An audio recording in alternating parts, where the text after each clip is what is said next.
Hello, BookTube. It's Poetry Thursday, and I thought we'd go back to an old favorite author I used to do every Poetry Thursday about, and that's Mr. Banjo Paterson. And today we're going to be reading Father Riley's Horse. Now, this poem is pretty much about horse theft with a supernatural twist at the end. It's very interesting and very lovely, and I'm going to read it for you right now. So here is Father Riley's Horse. 'Twas the horse theft, Andy Regan, that was hunted like a dog by the troopers of the Upper Murray side. They had searched in every gully, they had looked in every log, but never sight or track of him they spied, till the priest of Kelly's Crossing heard a knocking very late, and a whisper, Father Riley come across. So his reverence in pyjamas trotted softly to the gate and admitted Andy Regan and a horse. Now let's listen, Father Riley, to the words I've got to say, for it's close upon my death I am tonight. With the troopers hard behind me, I've been hiding all day, in the gullies keeping close and out of sight. But they're watching all the ranges till there's no bird that could fly, and I'm fairly worn to pieces with the strife. So I'm taking no more trouble, but I'm going home to die. 'Tis on the way, I see, to save my life. Yes, I'm making homes to mothers, and I'll die on Tuesday next, and buried on Thursday. And of course, I'm prepared to do all my penance, but the one thing I'm perplexed, and it's father, it's this jewel of a horse. He was never brought nor paid for, and this man can swear to his owner or his breeder, but I know that this sire by the pentic of the old pretender mare, and his dam was close related to the roo, and there's nothing in this district that can race him or step. He could cancel while they're going on their top. He's the king of all lepers, and even seen to lep. At a foot fence he's clear as it hops. So I'll leave him with you, father, till the dead shall rise again. 'Tis yourself that knows a good yun, and of course you can say he's got by moonlight and the Paddy Murphy's playing, if you ever asked the breeding of a horse. But it's getting on daylight, and it's time to say goodbye, for the stars above the east are growing pale, and I'm making home to mother, and it's hard for me to die. But it's harder still to keep going out of his jail. You can ride the old horse over to my grave, across the dip, where the wart bloom is waving overhead. Sure, he'll jump fences easy. You may rise a whip, or he'll brush 'em. Now goodbye, and he had fled. Sorry, that was a bit rough there. And he had fled. So they buried Andy Regan, and they buried him to rights in the graveyard by the hills of Kenley's Hill. There were 25 mourners who had 25 fights, till the boldest fighters had their fill, and there were 50 horses racing from the graveyards to the pub, and the riders flogged each other all the while, and the lash of the liquor and the lavens of the grub. Oh, poor Andy went to rest in proper style. Then the races come to Kennelly's, with a steeple chase and all, for the folk are mostly Irish all around, and it takes an Irish rider to be fearless of a fall. They are training morning on the morning out, and they never started training till the sun was on, of course.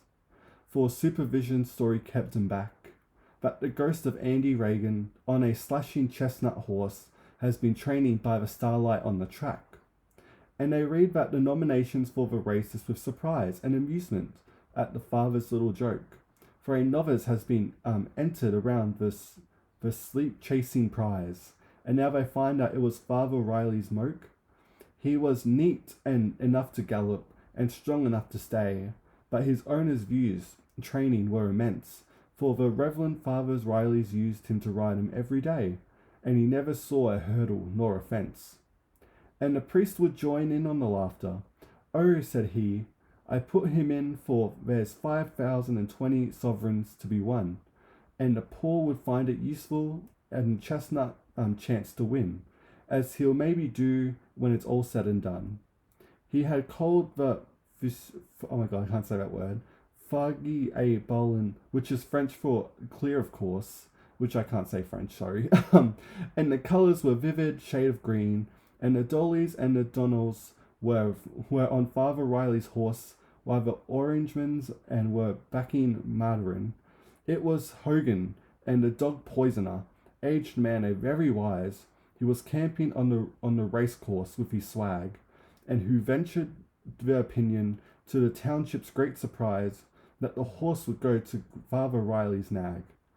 You can talk about your riders, and the horse that has not been schooled, and in the fences is terrific in the rest, when the field is fairly going to be, that you've been fooled, and the chestnut horse will battle be the best.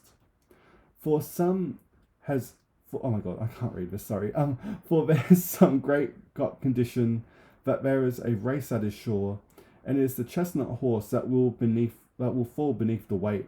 But the hopes of the helpless and the prayers of all the poor will be running by his side to keep him straight. And it's with that need of schooling or working on the track. Within the saints are there to guide the horse around the course. I've prayed over every fence, I've prayed him out of the back, and I'll bet my cash on Father Riley's horse. Oh, the steeple was cautioned.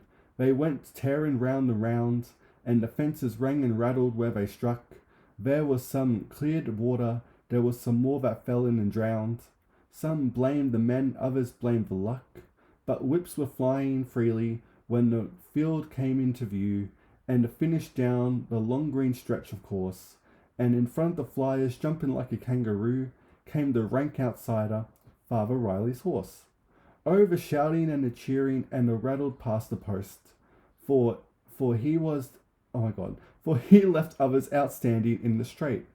And the rider, well, they reckoned it was Andy Regan's ghost, and it bet them how the ghost would draw the weight and win. But he weighed in 9 stone 7, and they laughed and disappeared like the banshee. And Hogan muttered sagely, it was if for the beard they were thinking it was Andy Regan's self.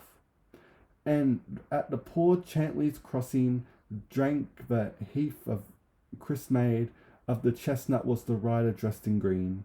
There were never such a rider, not since Andy Regan died, and they wondered who on earth could have been, but they settled among them, for the story was about, amongst the bushmen and the people, of course, that the devil had been ordered to let Andy Regan ride out for the the steeplechase on Father Riley's horse. Sorry for the tongue twisters over there. Lawson's words, not Lawson's, oh my god, Paterson can be a bit confusing to read at times for me, just getting the rhythm of his flow. But yeah, that was Father Riley's horse. Let me know what you thought about this story in the comments below. And yeah, again, go read some Paterson, he's lovely too. But yeah, thank you so much for watching BookTube, and I will see you next time.